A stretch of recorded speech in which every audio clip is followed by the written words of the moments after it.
तो कहानी की शुरुआत होती है खून से सनी हुई लड़की को दिखाते हुए, जिसको किसी ने बहुत ही बुरी तरीके से टेबल पर बांध कर रखा है। इतने में वहां पर एक हुडी मैन आता है जिसके हाथ में खून से लथपथ एक हथौड़ा है और फिर उस लड़की के चेहरे का वो चूरमा बना देता है। पर यहाँ ये सब यही दोनों नहीं बल्कि कोई तीसरा भी इन्हें देख रहा है, वो भी दरवाजे की छेद से।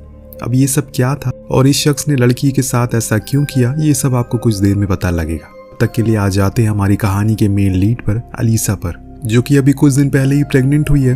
अब उसने ये बात अपने माँ बाप को बताई तो उन्होंने इसे अबॉर्ट करने को कहा, क्योंकि इससे उनके आने वाली जिंदगी पर बहुत ही गहरा असर पड़ सकता है। अब उसकी जिंदगी लंबी है, ऐसे मौके कई बार आएंगे, पर अभी वो इसके लिए तैयार नहीं है। अलीसा को भी अपनी मॉम की बात ठीक लगती है, इसीलिए उसने वहीं बैठे बैठे एक शेयरिंग ट्रेलर को बुक कर दिया, जो कुछ ही देर में आ भी गई, जिसमें बैठकर वो अपनी माँ के घर जाने वाली है। इस ट्रेलर में है एक कपल, डॉक्टर रिकार्डो, ट्रेलर का मालिक फैब्रिजो, जो कि बहुत ही खुश मिजाज किस्म का शख्स है।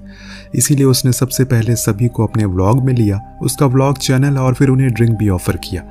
पर अलीसा जैसे ही उसे पीती है, उसे कुछ ही देर बाद वॉमिट होना शुरू हो गई। अब उन्होंने ट्रेलर को थोड़ी देर रुका। इसी बीच हम डॉक्टर को किसी पर फोन से बात करते हुए देखते हैं। वो किसी से माफी मांग रहा था, शायद उसके कुछ फैमिली इश्यू होंगे।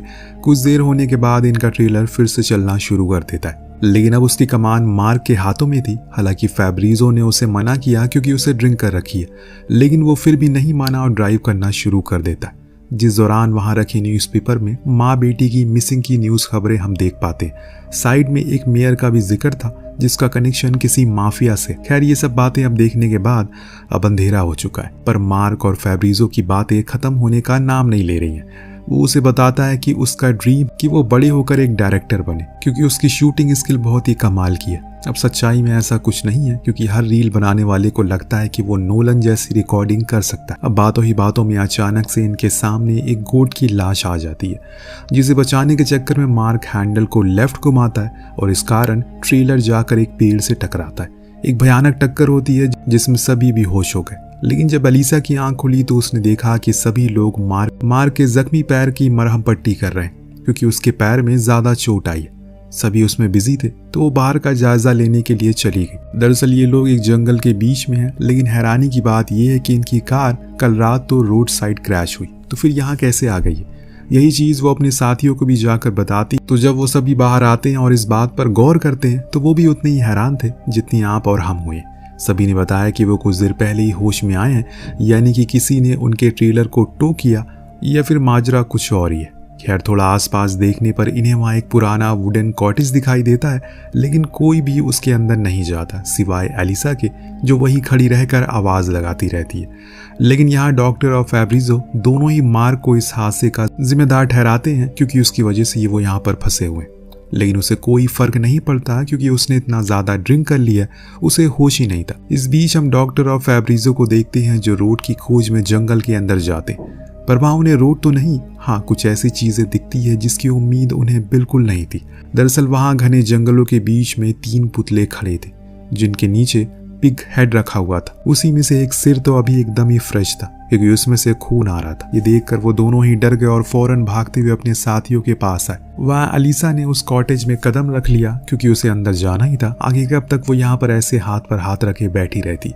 लेकिन ये क्या, अंदर जाने पर उसे अपने चारों ओर अजीब सी चीजें दिखाई देती है, जैसे कोई किसी प्रकार का यहाँ पर रिचुअल पूरा कर रहा हो या फिर किसी तरह की पूजा की जा रही हो। जी हमारा शक सही निकला, क्योंकि यहाँ अलीसा को खुद के सामने 3 बड़े पुतले दिखाई देते, जिनके नाम थे ऑस्ट्रो, मोस्ट्रोसो और कार्गोनोसो। इन तीनों की कुछ न कुछ खासियत थी, जैसे कि पहले वाले के पास कान नहीं थे, लेकिन वो किसी को भी सुन सकता है, चाहे वो कितनी भी दूर क्यों ना हो। दूसरे वाले के पास आंखें नहीं है, लेकिन वो फिर भी अपनी आंखों से देख सकता है। अब आखिर वाले के पास मुंह नहीं था, पर अगर आपने इनके सामने एक भी शब्द कहा तो इससे बुरा कुछ नहीं होगा। इतने में वहां पर अलीसा को एक और साथी आ जाता है। तब फैब्रिजो बताता है कि उसकी दादी ने बताया था कि ये तीनों इस दुनिया के नहीं बल्कि कहीं और से आए हैं, इन गांव वालों की मदद करने के लिए, क्योंकि सालों पहले गांव में बहुत ही बड़ी भुखमरी आई थी, जिसके कारण सभी लोग मरने लगे। लेकिन जब ये आए तो इन्होंने बताया कि इस गांव वालों को इंसानों की बलि देनी होगी, जिसमें वो सबसे पहले उसकी जुबान, फिर उसकी कान और फिर अंत में उसकी आंखें निकालेंगे। अब ऐसा करके इनके गांव में भुखमरी तो पूरी तरह से खत्म हो गई, लेकिन फिर धीरे धीरे करके इस गांव की आबादी भी खत्म होने लगी।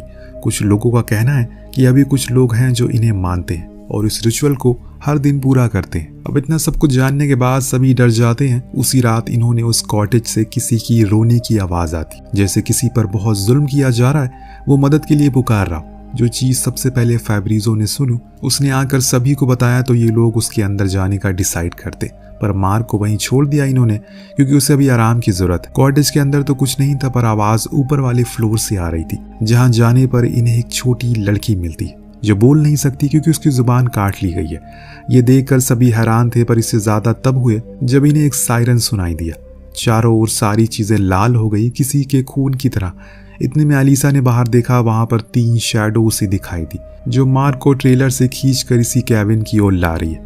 फिर नीचे लाकर बांध दिया, जहां उन्होंने पहले उसके पैरों को काटा और फिर उसकी आंखों को नुकसान पहुंचाया। ये सब ऊपर से ये लोग देख रहे थे, लेकिन किसी की भी हिम्मत नहीं हुई कि वो उसकी मदद कर सके क्योंकि सभी लोग बहुत डरे हुए हैं। अब जैसे तैसे तो उन्होंने वो रात को काट लिया, फिर नीचे उतरे जहां मार्क का कोई अता पता नहीं था सिवाय उसके खून के। वहां कुछ भी नहीं था, लेकिन अब ये लोग यहाँ और नहीं रुकने वाले।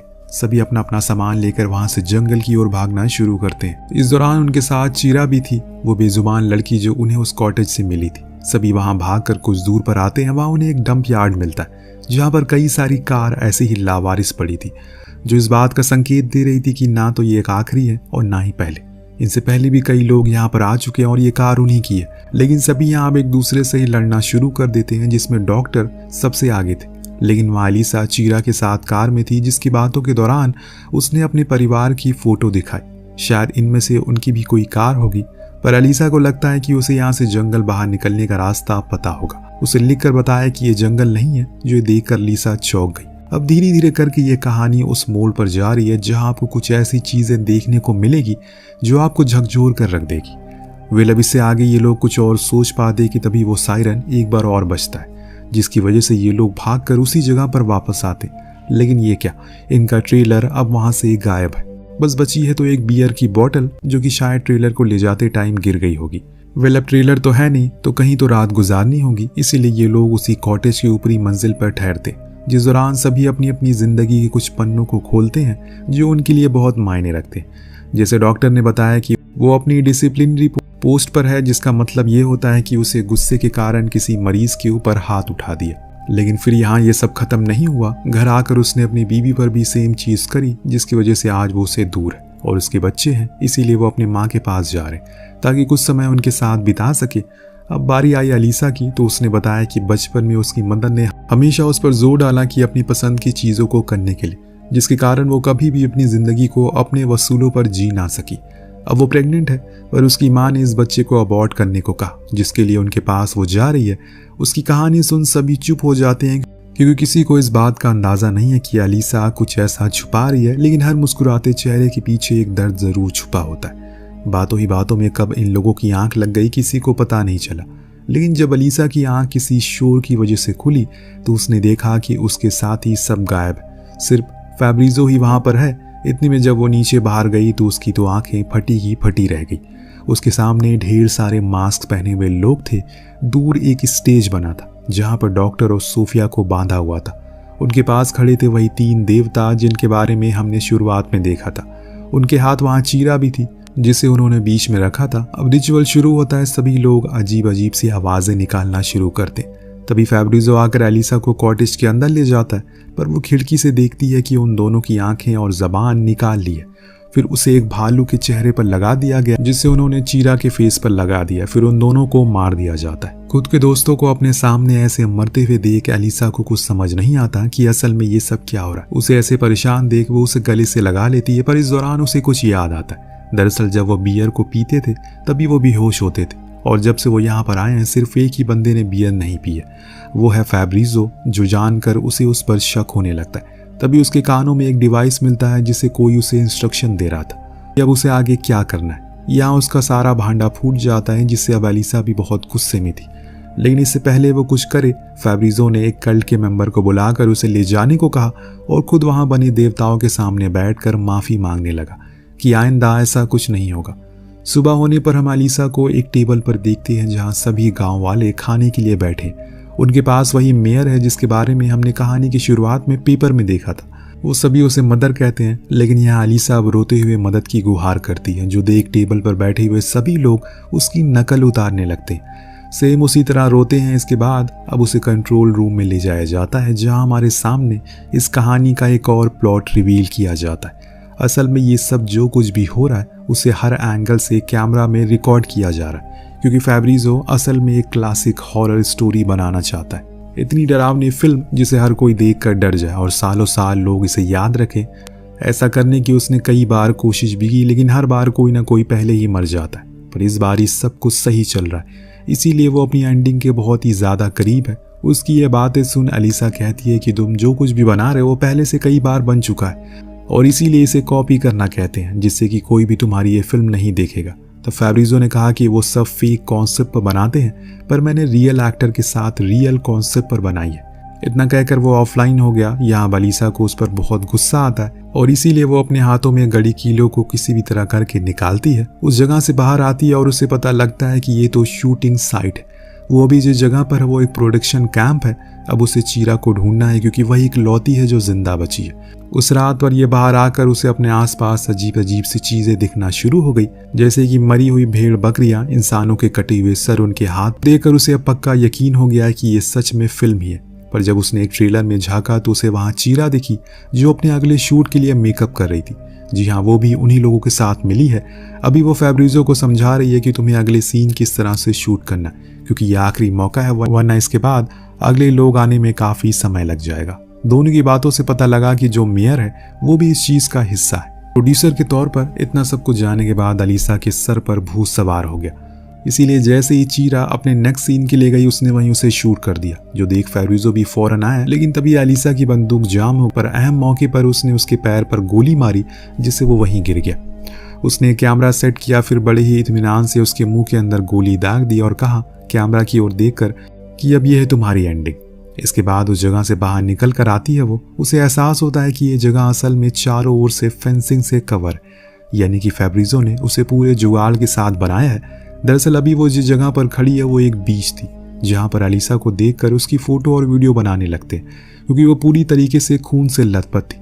उसे कोई फर्क नहीं पड़ता, वो तो सीधा जाकर समुंदर में डाइव मारती है और फिर उसकी गहराई में बड़ी ही अजीब तरीके से खुद के पेट को पकड़ती है।